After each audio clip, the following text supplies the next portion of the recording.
이번에는 국민의힘 네. 여전사로 부상한 윤희숙 의원 얘기를 좀 해보겠습니다. 네. 윤희숙 의원이 김부겸 총리를 아주 묵사발을 만든 것 아닌가 하는 생각이 들어요. 네. 김부겸 총리가 왜 이번에 이렇게 또 윤 의원한테 혼이 났습니까? 김부겸이가 좀 헛소리를 했죠. 예. 네, 헛소리를 했는데 그게 무슨 얘기냐면은 저 종부세 완화 예. 뭐 이런 얘기가 있는데 불로소득이니까 사회에 환원해야 된다. 그러니까 집값 올랐으니까 네, 그 오른 만큼 불로소득- 저 세금 내놔 이거거든요. 예. 근데 윤희숙 의원이 정말 뼈 때린 얘기를 했어요. 소득에는 소득하고 자산하고 다르다 이거죠. 예. 자산은 가격 가치는 올랐지만 소득이 늘어난 건 아니잖아요. 예. 소득에 대해서 때려야지 자산이 올랐다고 때리면 그러면 집 팔아서 딴 데로 가라는 얘기냐. 그럼요. 예. 그러니까 김부겸 너 무식한 척 하지 마라. 무식하기도 하고 무식한 척 하기도 했다는 거죠. 잘 몰라서 자산 소득하고 구별 못해서 그렇기도 했고 또 무식한 척 알면서도 어필하려고 민주당 지지자들한테 어필하려고 그렇죠. 세금 때려야 된다 뭐 이런 식으로 했다는 거죠. 대통령한테 아보려고. 아부하려고. 예. 대통령의 그러니까 김부겸이가 비교적 뭐 중도 이미지도 있긴 하지만 이번에 부동산 세금 좀 완화 얘기 나올 때 지금 가로막고 있거든요. 그러니까 윤희숙 의원이 뼈 때린 얘기를 한 거죠. 네. 그러니까 송영길 대표 같은 경우는 부동산 그 문제에 대해서 워낙 민심이 지금 악화되고 있고 네. 4.7 재보선에서 그렇게 참패한 것도 부동산 정책의 실패의 원인이 네. 있다고 보는 거 아니겠어요? 네, 그렇죠. 그러나 친문, 강성 그런 입장에서는 부동산 세제를 강화해서 돈 많은 사람들이라고 생각하는 그러니까 상위 네. 이 사람들한테 세금 왕창 걷어갖고 네. 엄청나게 표가 많은 그렇죠. 이 하위층한테 팍팍팍 그렇죠. 돈 뿌리자. 나가. 그 얘기 아닙니까? 그렇죠. 헬리콥터로 돈 뿌리자는 네, 얘기죠. 그래갖고 표를 얻자. 그렇죠. 네. 그러니까 지금 거기에 김부겸이도 손을 들어준 거 아닙니까? 그렇죠. 네. 그러니까 윤희숙이가 네. 윤희숙 의원이 이게 무식하기도 하지만 무식한 척 하기도 한다 이거죠. 편가르기 해가지고. 네. 저는 내년 대통령 선거에 가장 중요한 거 두 가지 해결하면 안 되면 민주당 선거 하나 많아 패배라고 봐요. 예. 하나는 백신이고 하나는 부동산이거든요. 백신은 미국 가서 동량제를 잘 해오면 해결될 수도 있어요. 좀 더 얻어오고 좀 내년 좀 완화될 수도 있거든요. 근데 부동산은 지금 갈수록 더 심각해져요.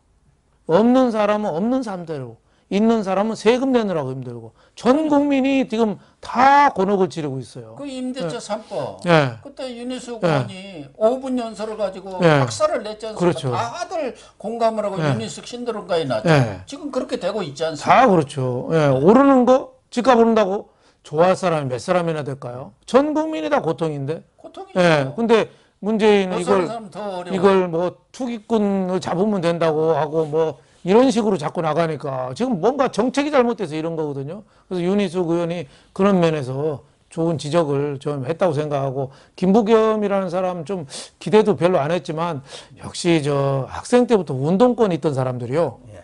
책을 안 읽은 것 같아요. 너무 무식해요. 예, 말하는 게 내용이 없어요. 예, 그중 낫다는 김부겸이가 저런 정도 얘기할 정도니까 참 미국에만 해도요 재산세 이런 거는 주택을 매입할 때 기준으로 재산세를 냅니다. 근데 우리는 매년 시세가 달라지는데 시세에 따라서 과표를 때려가지고 하잖아요. 예. 그러니까 자기 살던 집이 오르면 그 집 팔고 나가야 된다는 얘기예요. 돈이 있으면 그 집 버티고 이런 웃기는 나라가 어디 있습니까? 재산세, 보유세를 좀 강화한다면 그럼 거래세를 좀 낮춰가지고 활발하게 그렇죠. 거래가 이루어져야 하는데 여기다도 또 그냥 막 그렇죠. 그러니까 할 수가 없는 거예요. 그러니까 이러고 저러고 어떻게 해볼 방법이 그렇죠. 없어요. 있는 사람은 이래도 저래도 못하는 거죠. 팔자니 뭐 양도세 많으면 한 60%씩 뺏기잖아요. 예. 어떻게 보면 정부가 투기꾼이에요.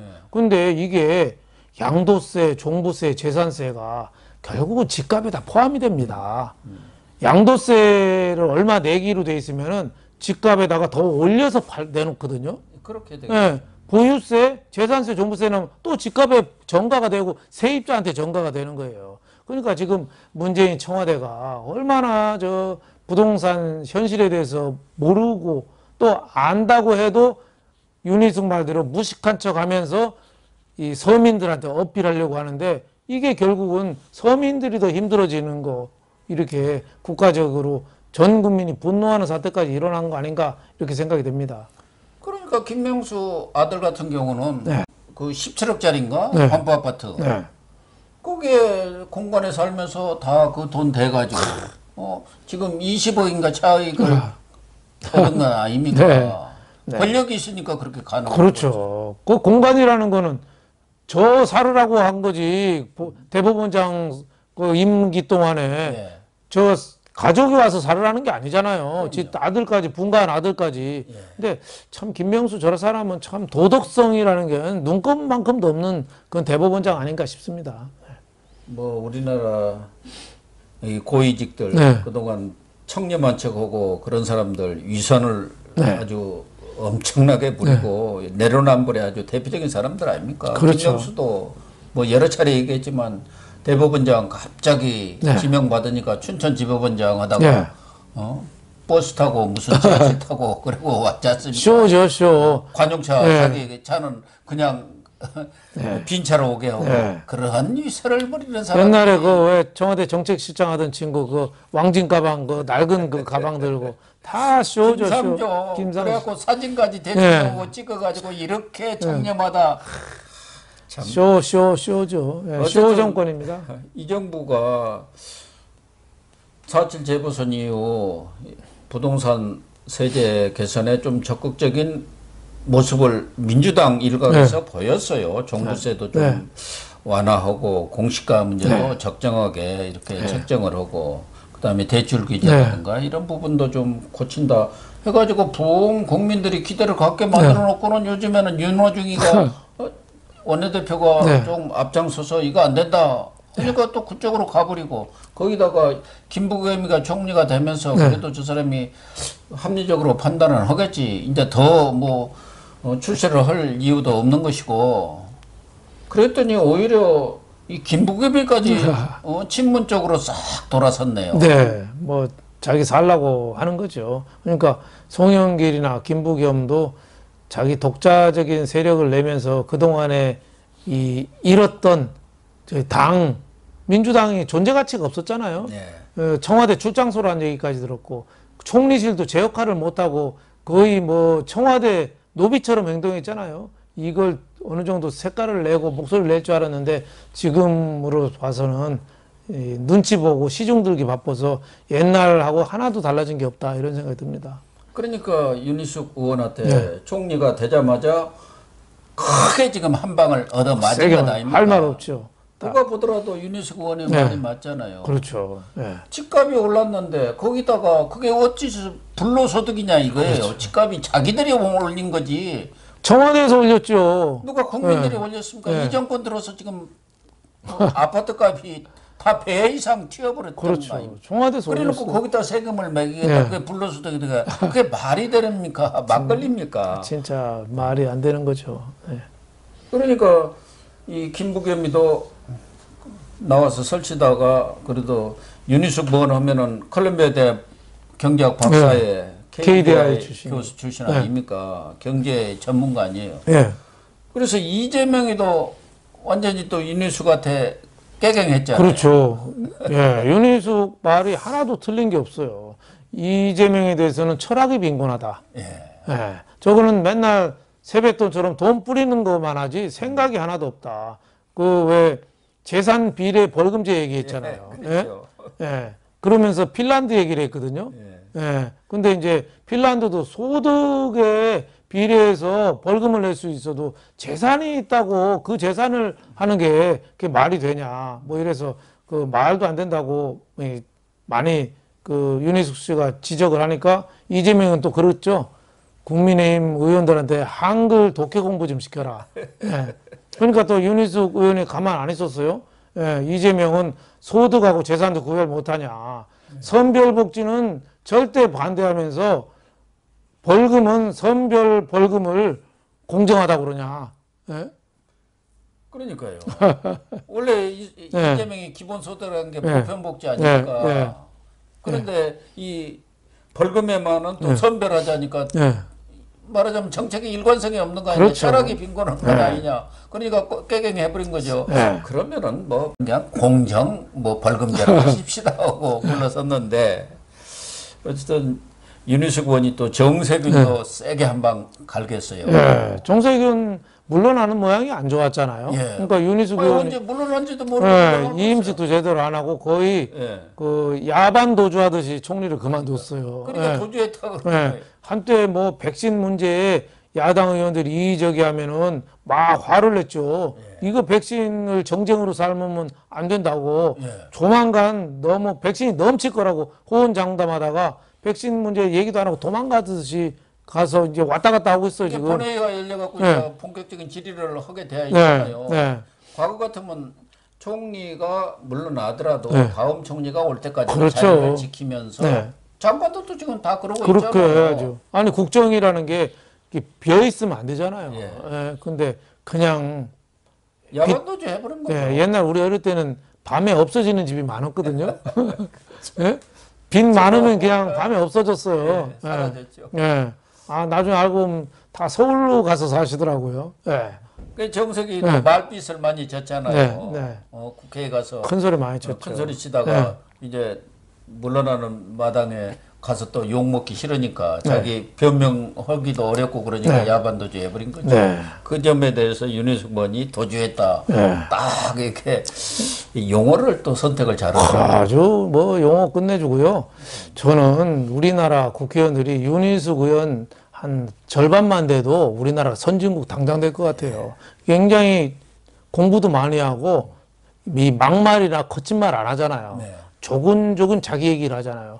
그래서 저는 뭐 같은 집안 얘기지만 요새 괜찮은 여자 둘이 있습니다. 하나는 윤여정하고 하나는 윤희숙.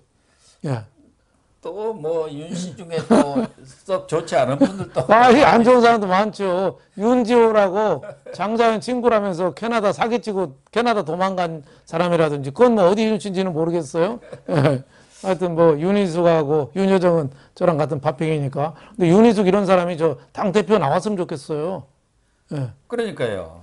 전에 사실은 서울시장 후보로도 거론이 많이 됐었는데 아직은 자기가 그런 역량이 없다. 참 겸손해요. 내가 그런 정도의 큰 조직을 거느릴 만한 경험과 경륜이 없고 거기에 대한 대비가 준비가 안 돼요. 그게 참 겸손한 거예요. 그렇죠. 또 뭣도 모르고 누가 한다고 하면 너도 나도 그냥 자기 역량 안 가리고 나서는 사람 있잖아요. 그러니까 충남지사도 지금 대통령 하겠다고 나서는 거 아닙니까? 그렇죠. 매년 출마하는 저는 나경원 뭐 전 의원도 뭐 대표하는 거 뭐 중진이고 여성이고 뭐 수도권 출신으로서 얼마든지 할 수 있다고 보는데 황교안 이미지랑 좀 교차되는 이미지가 있거든요. 그리고 야당하고 가위바위보 여야가 협의할 때 가위바위보 하잖아요. 그러면 여당에서 나경원 대표가 되면 저기서 뭐 낼지 다 보는 수 있을 것 같아요. 그런 의미에서 조금 걱정이 좀 됩니다. 나경원 의원이 그러니까 20일 오늘 10시에 지금 선언했죠. 대표 출마를 선언했죠. 기자회견을 가졌고 오후 2시에는 또 이준석 전 최고위원이 대표 출마를 선언하면은 그렇게 되면 10명인가요? 10명. 이제 국민의힘은 대표 뭐 대진표가 짜여졌네요. 그렇죠. 그래가지고 이게 컷오프를 26, 7일인가 이렇게 여론조사 50% 당원 50% 해가지고 5명으로 압축을 하는 거예요. 이번에 그래도 다행인 게 영남 대 비영남의 대결이 아니고 뭐 중진과 뭐 소장파의 대결이다. 이거는 대결. 그림은 조금 나은 거 아닌가 이런 생각이 들어요. 관심 흥행도 좀 되고. 사실은 탈영남 어떻게 하는 것은 뭐 전략적으로 영남 쪽에서 좀 후퇴를 해줬으면 좋겠다는 뜻은 있지만 잘못하면 뭐 지역 어떤 감정을 불러일으키는 것 아니냐, 뭐 특정 지역에 대한 배척 아니냐, 소외 아니냐, 뭐 이런 얘기도 나올 수 있는데 그런 부분에 있어서는 국민의힘 쪽에서 잘 정리가 된 것 같아요. 그렇죠. 뭐 김은혜 의원이라든가 이런 사람들이 출마하면서도 그런 얘기하면 안 된다고 했고 정진석 의원 등 또 좀 중진급들도 그것은 당에 해를 끼치는 얘기라고 하면서 딱 정리가 된 것 같고 네. 다만 신구 대결 이건 얼마든지 한번 붙어 볼 그렇죠. 만한 사안이죠. 그렇죠. 예. 새로운 좀 미래를 보는 도전, 젊은 보수, 서민 보수, 개혁 보수를 향해서 끊임없이 움직이고 변신하는 모습 이런 거를 좀 국민의힘이 보여줄 때 내년에 대권도 쟁취하지 않을까 이런 생각이 좀 듭니다. 그렇습니다. 이번에 뭐 전당대회가 6월 10일이 네. 있으니까 또 지켜보기로 하고 윤희석 의원 같은 뭐 여전사란 말을 붙이는 게 네. 윤 의원한테 도움이 될지 안 될지는 모르지만 머리 깎고 네. 뭐 막말하고 그런 투쟁이 아니라 정말 글로써 하는 거죠. 논리로서 그렇죠. 이렇게 글로. 정책으로서 네. 얘기하는 그렇죠. 그런 뭐 대여 투쟁을 벌이는 네. 그런 의원들이 이제는 많이 나와야죠. 그렇죠. 뭐 일제시대 때 항거하는 방법이 총 들고 그 암살하는 방법도 있었지만 윤동주 시인처럼 죽는 날까지 한 점 부끄럼 없는 시를 쓰면서 또 일제에 항거할 수도 있었던 거거든요. 그렇죠. 그래서 윤희숙 의원처럼 저렇게 글과 말로 조근조근 하면서 상대 당의 그 약점이나 잘못된 거를 지적하는 거, 뼈아프게 건드는 거, 이거는 우리 정치가 한 단계 높아지는 계기가 되지 않을까 이런 생각이 듭니다. 예, 윤희석 의원의 분투를 네. 격려를 하면서 다음 얘기로 넘어가겠습니다. 네.